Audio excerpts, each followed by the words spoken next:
The book Journeying is named after this poem called Journeying.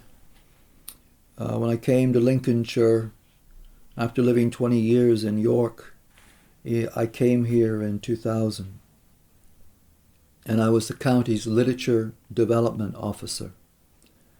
And I lived in Lincoln and travelled to Sleaford on the train. I didn't know then how to drive a car. On this train journey, which inspired this poem called Journeying, I met many different kinds of people, especially the young students off to school.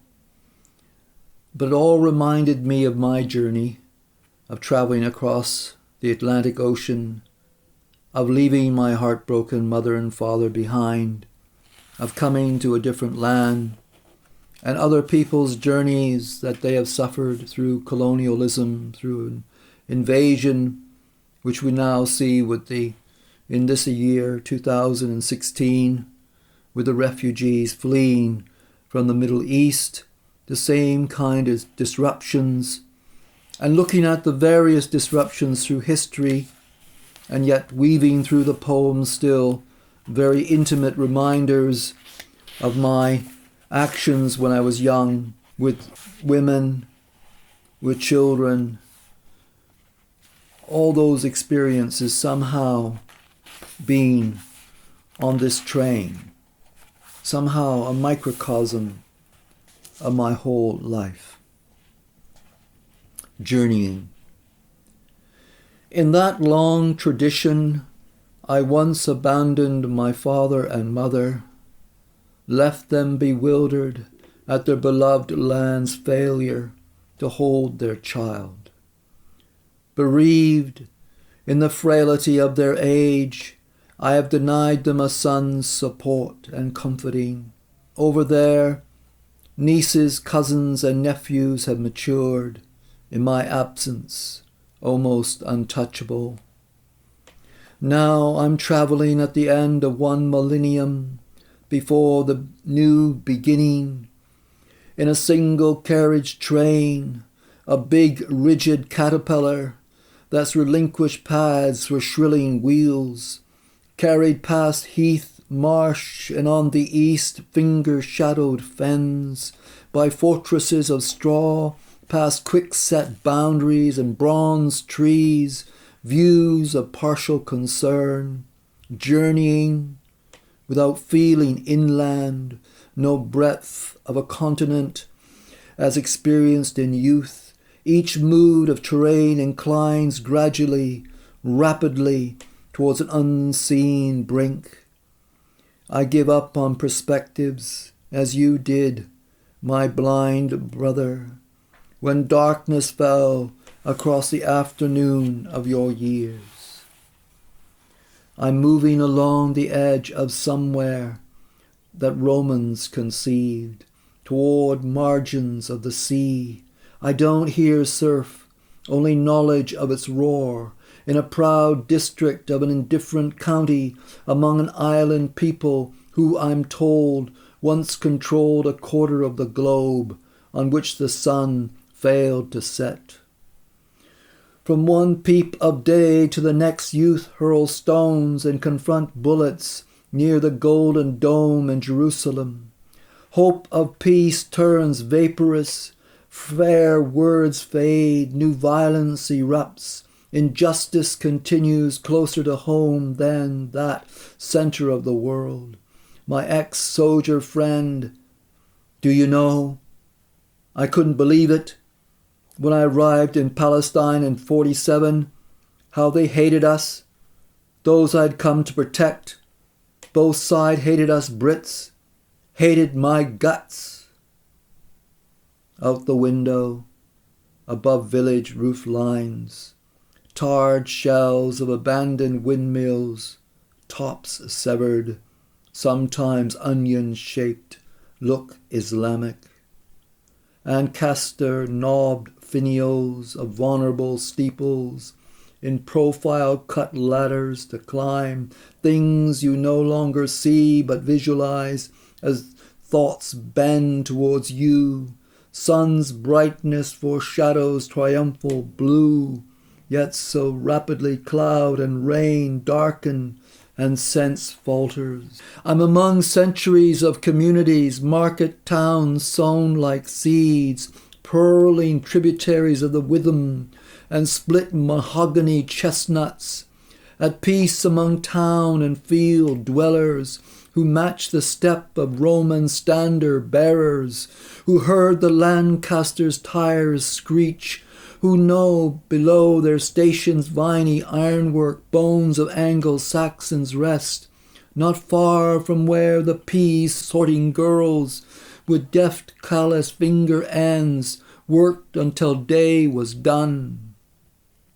You've been denied perspective. Here the horizon isn't drawn by land rising toward the sky. It fades a geodesic curve from one stand of trees to the next, each more hazy, dissipating as a series of heroic acts.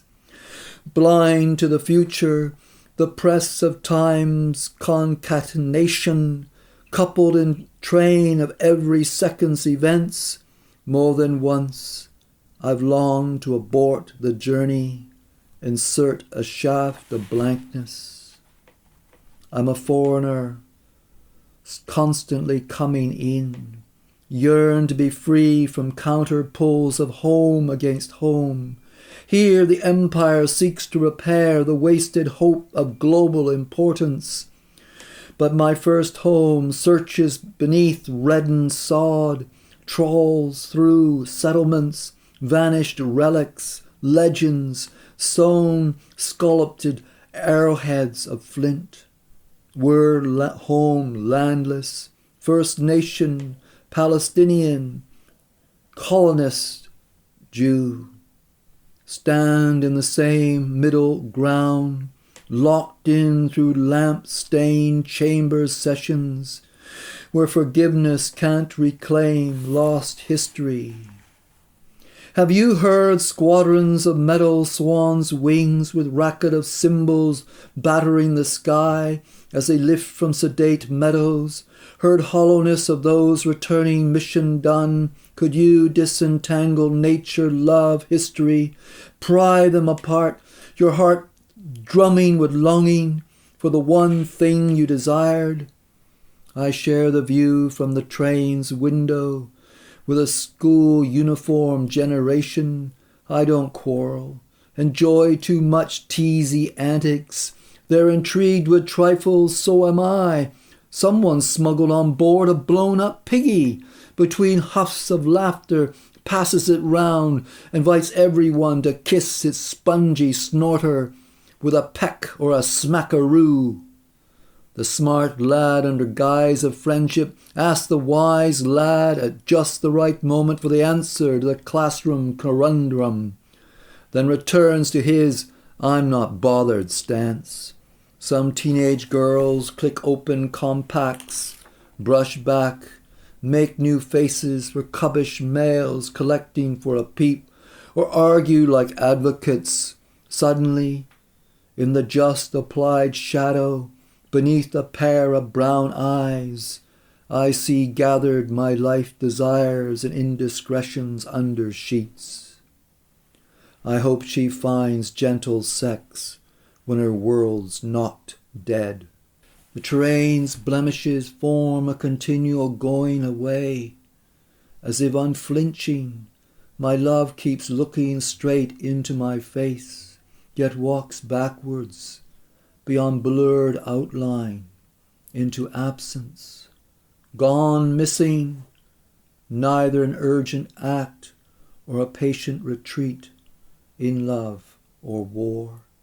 Freakish pull of attenuated cords that fastens us to a place on earth, entwines us to other human beings. Brief quiver can break, divide, from where I sit through landscape of banishment. Though not spectacular, I travel toward a brightening future that reached is as unlit as yours, my dear brother. with you in mind, down 17 miles of track. Thoughts have breached acquired defences, outside my straw fortresses past. As the journey narrows toward departure, on the left an eccentric garden of flowerless mounds, where vestiges of Bishop Alexander's castle stand interred, each sign posted for the visitor to plot in shot grey air, iridescent blues and reds. Now the battle isn't won or lost in vapour-looping dogfights, an anxious British boy attending, binoculars focused, his bicycle primed to capture fallen Germans. Conflicts are enacted that re-echo as ours. Spectres of cruel acts distort our future. We have damned other countries' present. No making amends. Give up on the re-entering dawn. Accept the long tenebra. Out endure the dark. Nerves are inured to diurnal change. All turn. Nocturnal apprehensions cease. White flags and khaki turn to colourless fabric. Hate, mistrust and aggression, not as if the time scale can be injured neared. Shift from the old to new, a millennium standing as a great divide. One must give up on such whimsies. Change strikes at the least documented hour. Finally, passage of time washes out the irony.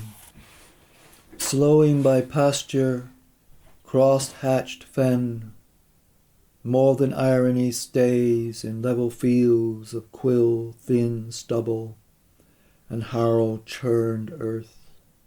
I imagine crewmen re-entering the safe air zone, undercarriage shot away, carrying back riddled victims. For the survivors, what's there to do?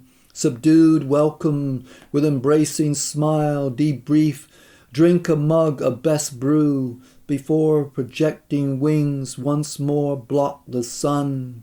Novice sky combatants, nylon chutes daintily packed, came from remote regions of a commonwealth to defend British walls, fells and rivers. Once a day stations in cathedral cities, as if they're terra metrics. I follow my namesake, June 1940. His speckled tanned arms work the sickle in an East Coast hayfield. I follow in September when wings sickle the air and he fights for life as he spirals on fire down through cumulus. You could hear them, you know, over the radio. You could hear the chat, their screams, the horror. Brother, when we misread the maps, stumble head first into a field of the crowded dead, we mustn't forget him with his winged collars gone, or a teenage woman's compassion for a stranger. Where's the sense in such commitment? There's a part of Lincolnshire that remains forever Canadian, to extend Brooke's metaphor. A pitch of torn ground perpetually Polish. A spot under shattered branch tops always Punjabi. A privet watching confine that's Caribbean. When demobbed, displaced visitors came back, and other emigres inspired from imperial tide cultures, they were shunned. Wanting to fold bravely creased trousers over a bed-sitter chair were offered no room. For decades in blue and black scrawling on white walls or our nation's toilets, they have seen themselves condemned. I hear talk groaning from ethnic fear, blaring distrust of difference, loud as air raid sirens through an island psyche. Still the pub quorum blathers. They didn't give them guns at first, you know. Couldn't trust them, those blackies. An empire of people sought a nourishing core and found its center heartless. For the indigenous, who had been spat on as they linked out hand in hand with black or chestnut-complexioned outsiders who helped rescue this country once nearly drowned, I record lesser offences. Near me, a young black girl wearing the public school image is still shunned, needs to belittle herself to find a friend, and can't imagine why. Awkwardly up from my seat, gathering belongings, the vibrating metal carcass shudders to a halt. My co-travelers look resolutely the other way. Stepping off, finding a foothold on the scrappy platform, among the dispersing crowd, nodding to several excuse me's, memory slips. I almost forget all the journey called to mind. Think only I must pack and travel onwards, come and visit you before too long. Now I know my home's not mine, no matter how often I return.